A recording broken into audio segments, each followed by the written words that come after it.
सो rumours ऐसे आ रहे हैं कि 2025 में एमिनेम का कॉन्सर्ट इंडिया में होने वाला है और इस रूमर को हम बिल्कुल इग्नोर कर सकते थे अगर ये रूमर आज से 3-4 साल पहले आया हुआ होता तो। मगर आज यानी कि 2024 या फिर अगले साल 2025 में हमें मल्टीपल इंटरनेशनल कॉन्सर्ट इंडिया में देखने को मिलने वाले हैं। 2024 में ऑलरेडी बड़े इंटरनेशनल आर्टिस्ट जैसे कि डुआ लिपा और मरून 5 ने इंडिया में कॉन्सर्ट कर दिया है और 2025 में भी ये सिलसिला चलने वाला है। हमें 2025 में one of the best rock band of all time Linkin Park India में कॉन्सर्ट करते हुए नजर आएंगे। इनके साथ साथ Shawn Mendes, Louis Tomlinson, Cigarettes After Sex, Blackpink और भी मल्टीपल इंटरनेशनल कॉन्सर्ट्स देखने को मिलने वाले हैं। पर सवाल यह है कि सडनली इंटरनेशनल आर्टिस्ट को इंडिया से इतना प्यार कैसे हो गया।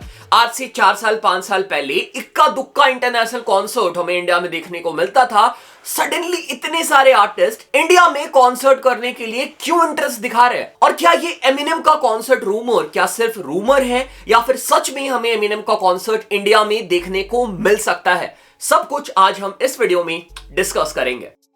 So India right now is one of the fastest growing music market in the world। और currently म्यूजिक कहां पे सुना जाता है? Spotify, YouTube, Apple Music, right? और इन सारे प्लेटफॉर्म पे इंडियन ऑडियंस का ग्रोथ बहुत ही ज्यादा रैपिड हो रहा है। According to reports, in 2023, global consumption of music in India grew by 85% year over year. March 2023 में Spotify इंडिया की रेवेन्यू 66% से जंप करी थी और 88 करोड़ पे पहुंच गई थी। एंड इवन मार्च 2023 मतलब फाइनेंशियल ईयर के एंड में Spotify एड रेवेन्यू भी 91% से स्पाइक करी थी। और ये सारे स्टैट्स हमें और कुछ नहीं बस ये बता रहे हैं कि इंडियन ऑडियंस म्यूजिक सुन रही है। सो पहले की म्यूजिक मार्केट और अब की म्यूजिक मार्केट को हम थोड़ा सा डिस्कस कर लेते हैं। सो आज से 10 साल 15 साल पहले म्यूजिक सीडीज बिका करती थी और आर्टिस्ट जब अपना एल्बम या फिर प्रोजेक्ट ड्रॉप करते थे तो उनके सीडीज को बाय करके ही हम गाने सुन सकते थे। और तुम्हें भी याद होगा जब हम छोटे थे तो हमारे घर पे डीवीडीज हुआ करती थी जहां पे हम सीडी डाल के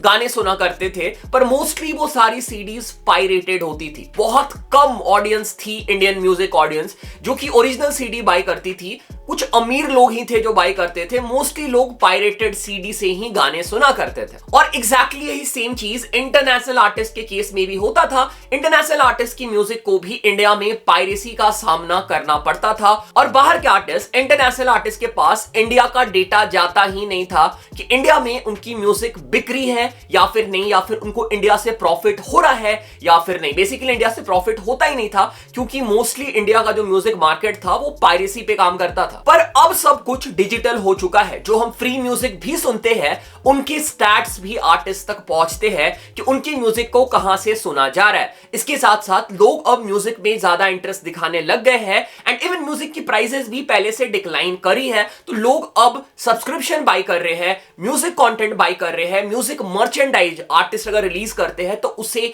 बाय कर रहे हैं। और बेसिकली इंटरनेशनल आर्टिस्ट के पास ये मैसेज पहुंच रहा है कि इंडिया में भी उनके फैंस है जो कि प्रॉफिटेबल है, उन्हें पैसे बना के दे सकते हैं, जो कि पहले फिजिकल सीडीज की वजह से नहीं था। पर अब जब सब कुछ डिजिटल हो चुका है, इंडिया एक बहुत बड़ा म्यूजिक मार्केट बन चुका है। तो भाई इस बड़े मार्केट का सिर्फ यूट्यूबर्स थोड़ी फायदा उठाएंगे। इंडिया में अपने प्रोडक्ट लॉन्च करके म्यूजिक आर्टिस्ट भी इंडियन ऑडियंस का फायदा ले रहे हैं, प्रॉफिट कमा रहे हैं और इंडिया में आके कॉन्सर्ट्स कर रहे हैं। सो मेरी अंडरस्टैंडिंग के हिसाब से this is the main reason कि हमें इंटरनेशनल कॉन्सर्ट इंडिया में अब ज्यादा देखने को मिल रहे हैं। इसके साथ साथ there are few more reasons. Like 2024 तक अब इंडिया में इकोनॉमिक ग्रोथ और स्पेंडिंग पावर काफी ज्यादा बढ़ चुका है। मिडिल क्लास या फिर अपर मिडिल क्लास ऑडियंस जो कि म्यूजिक कंज्यूम करता है वो अब कॉन्सर्ट के टिकट अफोर्ड कर सकता है। इसके साथ साथ धीरे धीरे cultural acceptance of western music India में धीरे धीरे बढ़ता हुआ नजर आ रहा है। इंडिया की पॉपुलेशन ज्यादा है तो हर आर्टिस्ट का एक बड़ा फैन बेस इंडिया या फिर साउथ एशिया में भी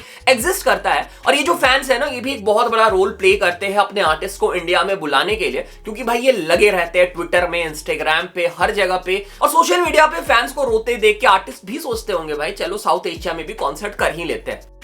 ओके चलो अब हम लोग आ जाते हैं फाइनली एमिनेम के इंडिया कॉन्सर्ट के रूमर पे। क्या सच में एमिनेम 2025 में इंडिया आने वाले हैं? सो करेंटली एमिनेम जो है वो कॉन्सर्ट्स कर रहे हैं। अभी उन्हें अबू धाबी में देखा गया था और वो एशिया में भी कॉन्सर्ट करते हैं, बट इंडिया में एमिनेम ने अभी तक कॉन्सर्ट नहीं किया है। और इंडिया में एमिनेम की एक बहुत बड़ी फैन फॉलोइंग है। अभी जो मैंने सारा फैक्टर डिस्कस किया, ये फैक्टर बहुत ही इंपॉर्टेंट रोल प्ले करता है और एमिनेम की टीम और उनकी मैनेजमेंट को इंडियन ऑडियंस का या फिर इंडिया की म्यूजिक मार्केट का पोटेंशियल बिल्कुल पता है। 2024 में इंडिया इतने बड़े बड़े कॉन्सर्ट्स ऑर्गेनाइज करा रहा है कि कॉन्सर्ट्स ऑर्गेनाइज कराने का तो मसला बिल्कुल नहीं है, वो तो हो जाएगा। एमिनेम के कॉन्सर्ट का जो मेन प्रॉब्लम है, जो मैनेजमेंट वो कॉन्सर्ट कराएगी, क्या वो प्रॉफिटेबल होगी और क्या एमिनेम इंडिया से प्रॉफिट अर्न करके जाएंगे, जो अब इंडिया के ग्रोइंग मार्केट को देख के लग रहा है बिल्कुल ये पॉसिबल हो सकता है।